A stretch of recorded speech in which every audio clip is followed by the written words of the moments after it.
After months of testing and many miles in the saddle, Bike of the Year 2018 is now complete. We have decided on a winner. The competition was very close, and one of the top contenders, one of our main finalists, is the Endurace WMN CF SL Disc 8.0 SL. Now there's a name that really rolls off the tongue.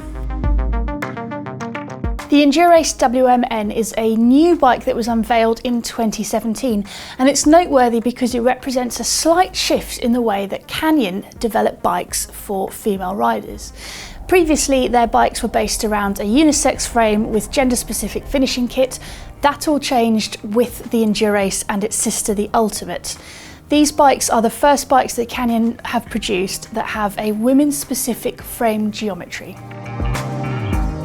For anyone who's bought a Canyon bike before, you'll know that they're an online direct sell brand, and that you go through an online fit process where you input your own body dimension data in order for Canyon to recommend a size for you. Now, this means that Canyon have access to body dimension data from thousands of their customers, and they're able to use that to determine if there are any significant differences between the average male customer and the average female customer. The data they've collected suggests that indeed there is. Now, in their quest to ensure that male and female customers have the same experience on their bikes, they decided that the best solution to this was to produce a women-specific frame that allowed women to achieve the same position on the Endurace WMN as men can achieve on the Endurace. Some of the differences that Canyon observed won't come as a massive surprise. For example, that women are on average slightly shorter, they have a lower height range than men, on average. Also, that women tend to be lighter on average than men. But interestingly, one of the main things that they observe from the data they've collected, and of course we don't get to see that data and there may be errors in their collection technique, suggests that while women are shorter and have a shorter reach, it's not because of any major differences between leg and torso length. It is in fact more to do with having slightly narrower shoulders and slightly shorter arms. So, in order to address this, Canyon have given the WMN version of the Endurace a slightly shorter reach. Because the data also showed that there are a significant number of smaller female riders out there, Canyon have done something that's going to prove pretty popular with the more petite road cyclists. They've extended the range down to a 3XS. Now, it's worth bearing in mind that Canyon size their road bikes a little bit differently. I'm 5'8" and a bit, and I would tend to ride a 54cm frame. In Canyon, I take a size small frame, so it's not quite as extreme as it might first seem, but that does mean that there's a lot more choice for smaller riders. Related to that, Canyon have also fitted those two smallest sizes with 650B wheels rather than the 700Cs that you normally find on road bikes. The Endurace WMN that we tested here retails at £2,699, 2,699 US dollars, or 4,299 Australian dollars. For that, you're getting a full Shimano Ultegra group set with nice hydraulic disc brakes, DT Swiss 1600 spline wheel set with some rather nice Schwalbe Pro 1 tyres. As it's a women's specific bike, it comes with a women's specific saddle in the shape of a Physique Luce.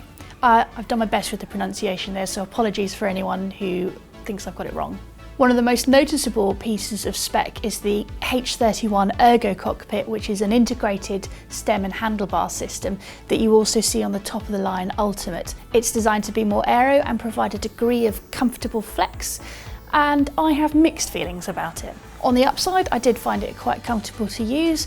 However, it does mean that there's really no adjustability in that cockpit area. You can't play about with the fit like you could if you had a separate stem and bar, which means that unless you're pretty sure that setup's going to fit you, it's a little bit of a risky option. Personally, I really enjoyed riding this bike, Ergo Cockpit notwithstanding. Although it's built for endurance, I like to have a little bit of feedback from the road. I like to feel the surface that I'm riding on, just not feel those heavy hits. And for me, the Endurace blends the two perfectly. Part of the reason for this is that Canyon have developed their own seat post. The VCLS has a split design, so it acts a bit like a leaf spring, which means that it allows a lot more flexibility when you're riding. Now, I did notice that if I was really pushing hard, there was a little bit too much flex, but for general riding, it really irons out those rough bits in the road. Having tried the previous unisex frame version of the WMN, and I realise this is going to be a personal fit issue for a lot of people, I prefer the new version of this bike. I find it a lot more comfortable straight out of the box. I didn't need to adjust the position quite so much, and little niggles like having a slightly achy back after prolonged riding just didn't crop up. However, that said, the usual disclaimer applies. Bikes are very personal. You should always try and test it if you can, and Canyon have more demo events coming up this year. And also always try and get a bike fit if you are going to be riding it for any length of time to make sure that you fine-tune it for yourself. If I was to use keywords to describe the feeling of this bike's handling, it would be stable and precise. It does accelerate well, but it doesn't have quite the zippiness that you'd get from a more race-focused bike, not surprising, but it does feel comfortable and direct and urgent if you do start to push the power down. It builds up rapidly and holds it really well. I felt like on longer climbs, fresh, like I could keep pedaling for a long period of time, due in part to the relatively light weight of this bike and also to the gear ratio, which again is focused very much on the endurance side of things with an 11:32 cassette. While it's not the nippiest and zippiest of bikes, it's more of a stable carver. It cuts a line nicely through corners, holds it and pulls you out the other end with a good amount of speed. I really enjoyed riding this bike.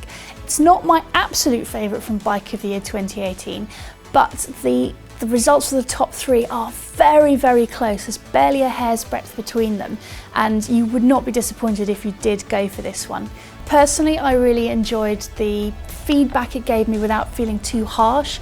It was supportive without being overly plush, and it struck the perfect balance of a versatile bike more towards the endurance side of things.